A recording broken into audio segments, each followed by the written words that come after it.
Na Web Rádio Amparo, Gotas de Teologia, com o professor Miguel Ângelo. Olá, meu irmão, olá, minha irmã, a paz de Jesus. Aqui é o professor Miguel Ângelo e esta é a Web Rádio Amparo, bênção de Deus na minha vida e eu tenho certeza que na sua também. A gente está aqui para juntos mergulharmos nessas gotas de teologia. Você sabe, todo sábado, 13h, com repetição aos domingos no mesmo horário.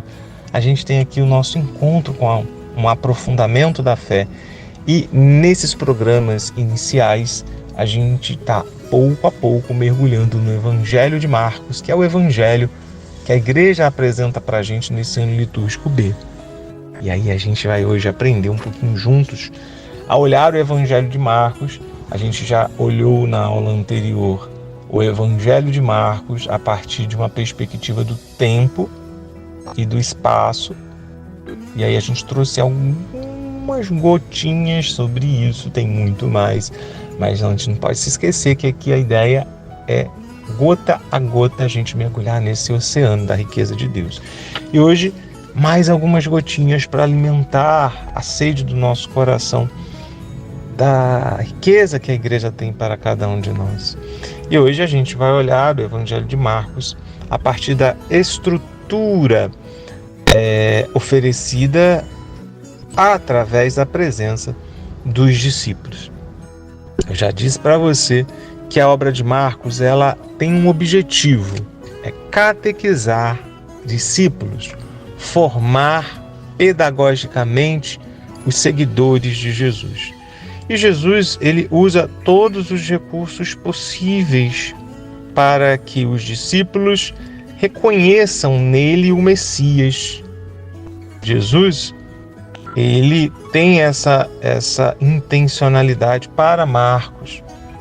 Ele vai agregando pessoas em seu segmento e formando nesse caminhar que se dá não apenas fisicamente. A gente viu aí também dentro desse físico a importância do tempo, a importância dos lugares, mas esses elementos eles são todos constitutivos de um processo muito íntimo, muito pessoal na vida de cada pessoa que segue a Jesus.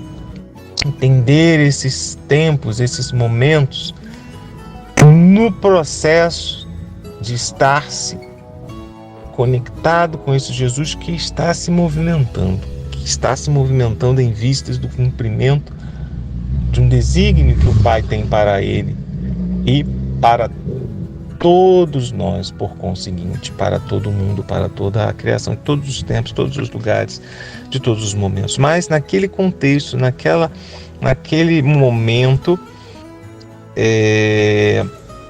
portanto, a intenção era formar discípulos para essa realidade. Então, o conhecimento recíproco anterior à convocação, ele não é comprovado, mas ele é presumido. A distância entre Nazaré e Cafarnaum permitia perfeitamente o conhecimento, a convivência e certas atividades em comum. Jesus não deve ter chamado absolutamente as pessoas desconhecidas totalmente, né?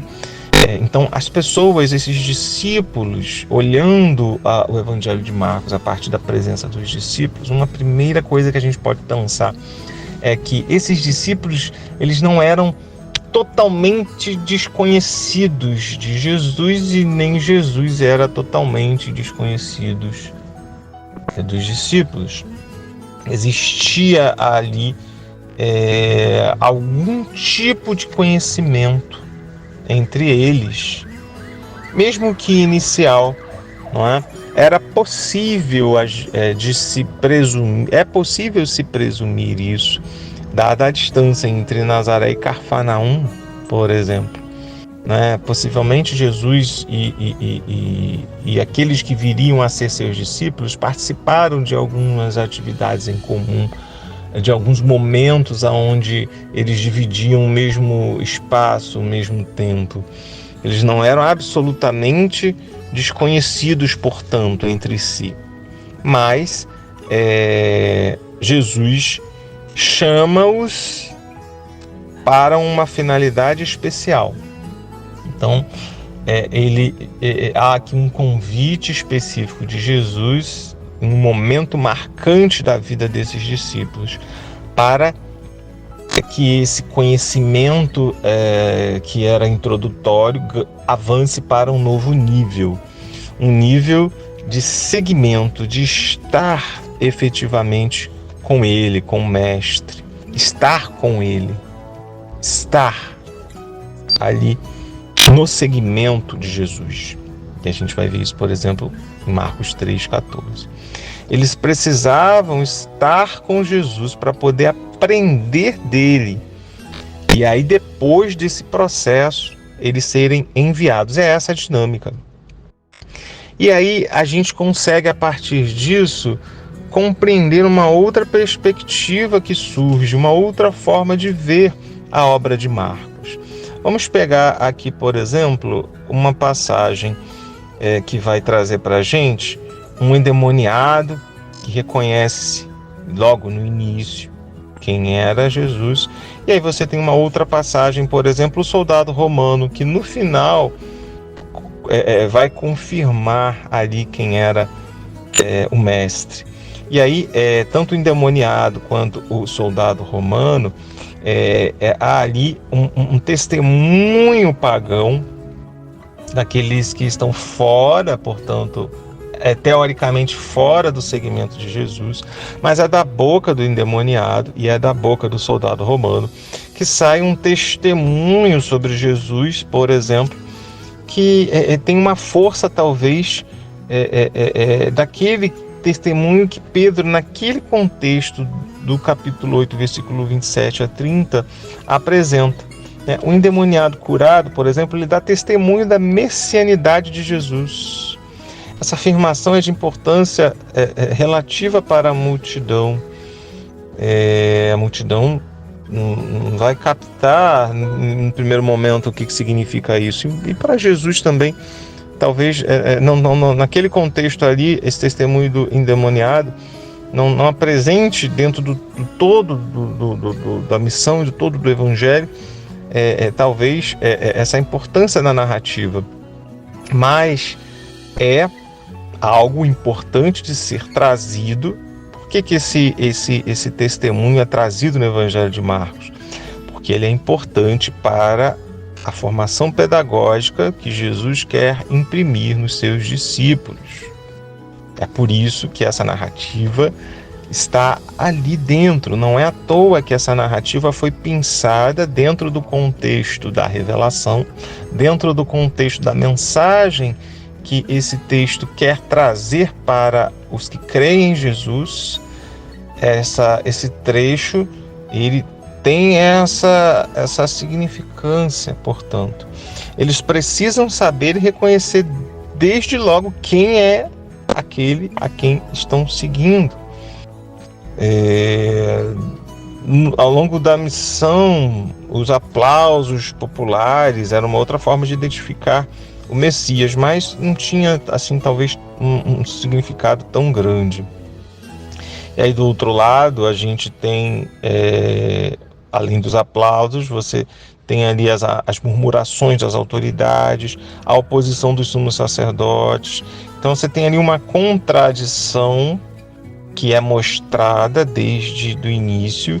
E o que é essa contradição entre o aplauso das pessoas simples, que eram os primeiros a quais Jesus, a gente viu, ele começou o seu movimento, o seu movimentar-se em direção ao cumprimento do Pai, que no tempo e no espaço vai se dar ali depois de alguns poucos anos em Jerusalém. E aí ele falava com as pessoas simples, no primeiro momento, o, entre aspas, sucesso da missão, mas também marcada com contradições. E o importante aqui, olhando para os discípulos, o que isso causava nos discípulos? Essa contradição estava ali, né?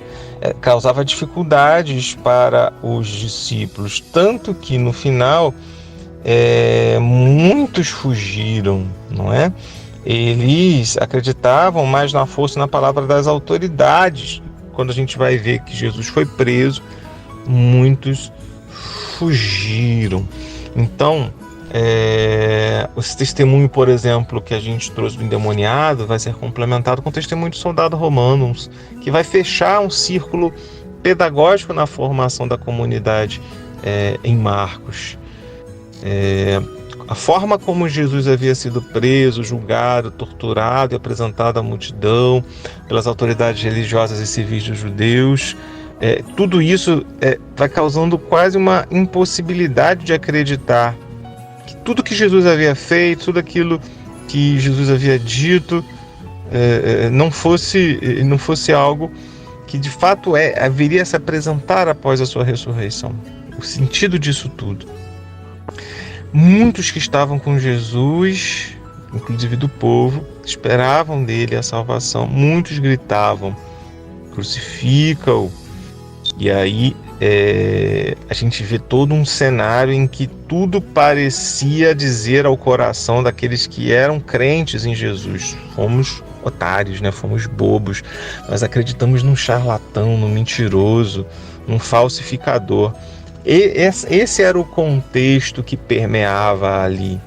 Mas Marcos vai trazer nesse cenário a fala de alguém neutro, um leigo, um pagão, um soldado romano que estava ali torturando, que participou das etapas todas da tortura de Jesus.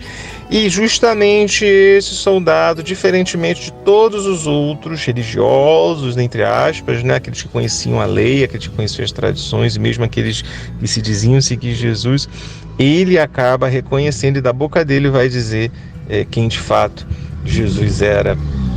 Então, esse vai dizer que Jesus era justo e o que Jesus havia sofrido era algo injusto, era uma barbaridade. Então, esse depoimento do centurião acontece num momento crítico da missão de Jesus e pode ser interpretado como uma última palavra a respeito de Jesus, que desfaz tudo aquilo de negativo que os sumos sacerdotes e as autoridades judaicas haviam dito até então e que estavam balançando a fé, talvez, daqueles discípulos que ainda estavam desconfiados se Jesus de fato era ou não o Messias. Meu irmão e minha irmã, então com isso a gente encerra essa reflexão. Pensar o Evangelho de Marcos olhando o que acontece com os discípulos, porque tudo o que está configurado ali, a gente viu, tem uma intencionalidade pedagógica de Jesus para a formação dos discípulos. Então, tudo que está ali tem um significado de ser. A gente já havia visto isso nos lugares, no tempo, e agora a gente está olhando para os discípulos. Tudo que está ali, tudo que acontece também com os discípulos, aquilo que está escrito ali pode ou não provocar nos discípulos, isso é importante para a gente entender no Evangelho de Marcos. Na próxima aula a gente vai falar sobre a estrutura do Evangelho a partir da casa, da ideia da casa. Você não pode perder essa reflexão. Eu te espero lá. A paz de Jesus. Gotas de Teologia, com o professor Miguel Ângelo.